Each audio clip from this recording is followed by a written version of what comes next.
She could be I don't more know. shy. She could have social anxiety. She could be exhausted after interacting with people because of the masking. I mean, if you could think about being on for a job interview and doing that every day in school, it's exhausting. And then the problem is what happens there is they have relationships. Girls have more desire than boys to have those relationships, but they're more surface level. And as they get older, you're going to be able to see that they have less deep relationships.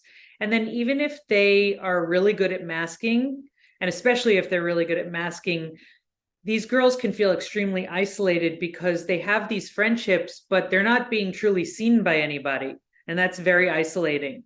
And that can lead to just feeling like nobody really knows the real me. And then that can be, that could lead towards anxiety, depression, things of that nature. The the fixed interests are going to look different with girls than with boys typically. They're they might be interests that are more socially acceptable, like with movie stars or TV shows or horseback riding, things that are going to get missed. And because of that, they're not going to get the diagnosis or the help they need, probably. So you can look out for a lack of deep friendships, repetitive interests, restricted interests. If they're talking like they're filling a cup, they're not really having a back and forth with you. It just feels like they're kind of unloading that information to you.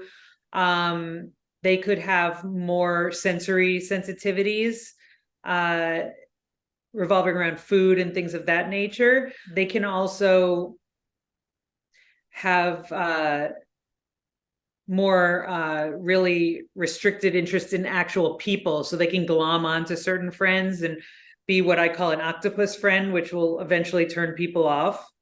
And then also they can be very rigid. And then what happens is people think, unfortunately, because of our society, that they're being like bitchy or a problem child, and they're not realizing that the rigidity is actually part of the autism.